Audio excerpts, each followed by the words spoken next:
闇のやり込みプレイヤーあかねちゃんやで、付き添いの葵です。前回は内戦クエストを進めてホワイトランを平和にしたんやったな。一部敵対したままのキャラも残っちゃったけどね。今回は内戦クエストを完了させてスカイリム全土を閉店するで、これで街に入るたびに衛兵に襲われるって状態は抜けられるね。さて、内戦クエストの様子はダイジェストにして、ここで動画の趣旨を振り返るで、ちょっと複雑だからおさらいした方がいいかもね。一つ目は、ウェアウルフのバフを人間形態に残すと特定の派閥と敵対するから、どの派閥と敵対するか、敵対によってクエストが積まないか、敵対を解除する手段がないかの調査やな。二つ目は、ウェアウルフと吸血鬼の王両方のバフを人間形態に残すシングリッチの紹介だったね。とりあえず今は、衛兵との敵対を解除するために内戦クエストを進めてるところやで、クエストで有効度を上げれば敵対は解除されるから、内戦を終わらせれば全都市の衛兵と敵対せずに済むはずなんだよね。さて、ここでいいニュースと悪いニュースがあるんやけど、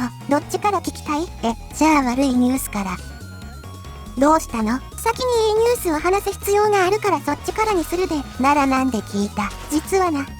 敵対的な NPC を永続的に中立化する方法が見つかったんや。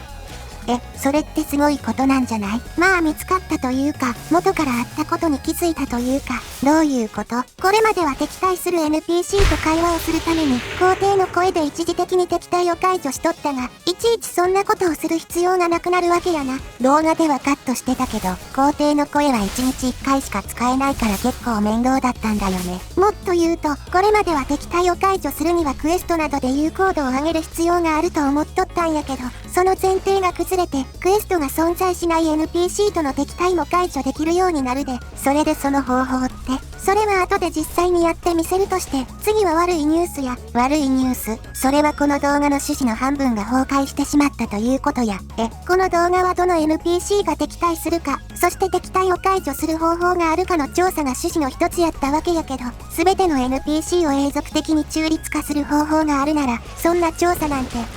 必要なくなるんや。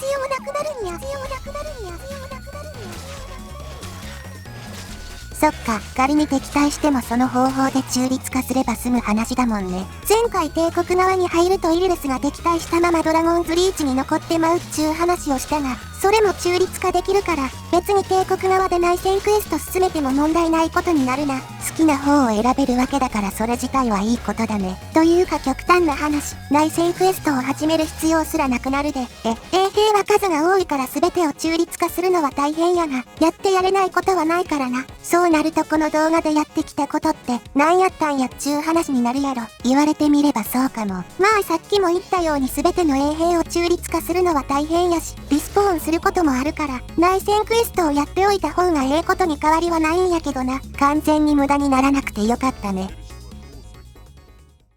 ほい、ちゅうわけで内戦クエストクリアやで。これで全ての都市の衛兵と敵対せずに済むんだよね。実は内戦が終わった途端に全ての衛兵がまた敵対するんやないかと少し不安やったんやけど、ちゃんと内戦が終わった後も味方のままやったで。イリレスみたいに特定の期間だけ味方になるパターンもあるからね。そんで今はブルーパレスで乱闘が起こっとるな。占領された都市の首長とか私兵が敵対しちゃってるんだね。ほんじゃここでさっき話した敵対 NPC を永続的に中立化する方法を使うで。どんな方法なの？まず皇帝の声で敵対を解除して、急いで外に出るで。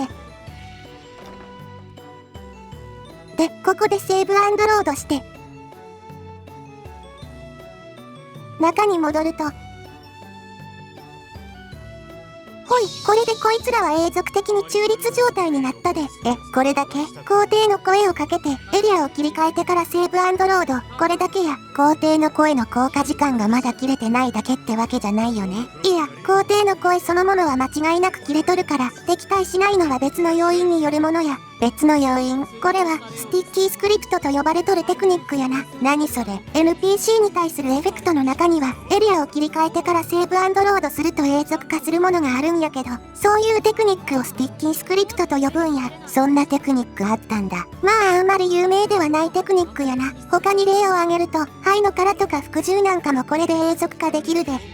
このテクニックの存在自体は以前から知っとったんやけど、これで NPC の敵対を解除できるって発想にに至らなかったんよな。今回のプレイにぴったりなテクニックなのにね。まあ実際にプレイしたおかげでこの方法に気づけたわけやから、ここは素直に成果として喜ぶことにするで。確かにこの方法があればほとんど不都合なくなるし、重要な発見だね。ちなみに、皇帝の声やなくて調和でも同じことは可能やで。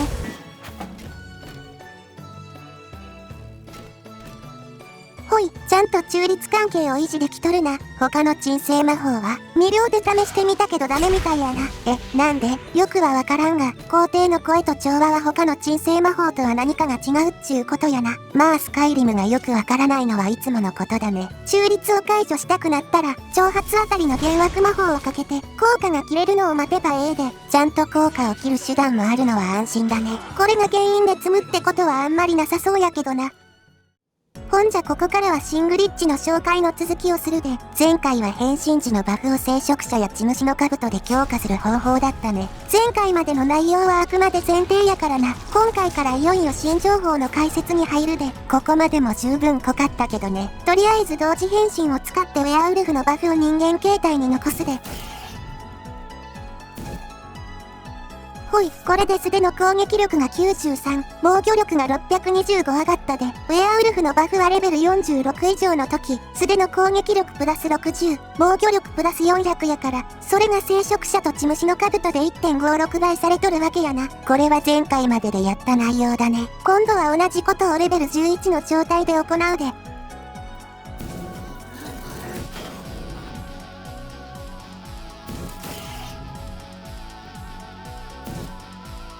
これで素手の攻撃力が7、防御力が78上がったで、弱い。ウェアウルフのバフはレベルに依存するから、レベル11から15の間は素手の攻撃力5、防御力50しか上がらんからな。レベルが低いうちはバフを残す意味はほぼないね。で、この状態でレベルを16まで上げるで。それでどうするの？レベル16から20の間は、素手の攻撃力15、防御力100上昇なんやけど、現在このキャラはレベル11から15のバフが残っとる状態や。さて、この状態でもう一度ウェアウルフのバフを人間形態に残すとどうなると思う？それは、現在のレベルのバフで上書きされるんじゃない？まあ実際にやってみるで。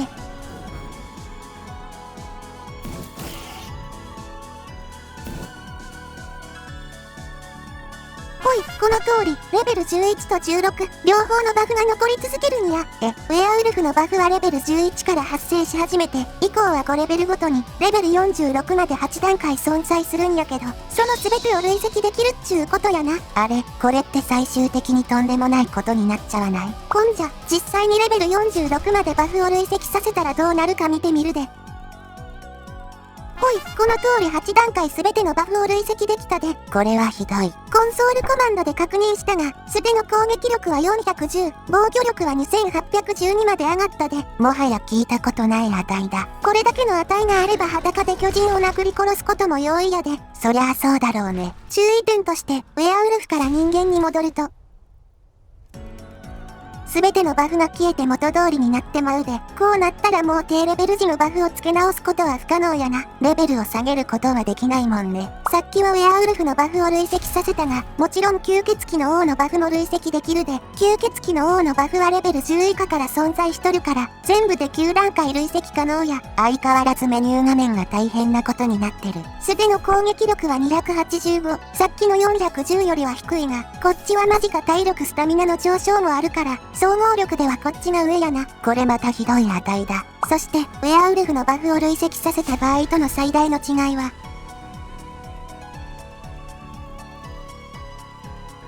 吸血鬼の王から人間に戻っても、解除されるのは現在のレベルのバフだけで、過去の分は残り続けるんや。ほんとだ、ウェアウルフの場合は全部消えちゃってたのにね。この性質のおかげで、ウェアウルフと吸血鬼の王、両方のバフを人間形態に残すことが可能になるで、確かになんとかなりそうな気がしてきた。これまで使ってきたキャラクター、名前を沙織さんっちゅうんやけど、沙織さんは現在レベル22や。そして、これまでステータス画面を一切見せてこなかったが、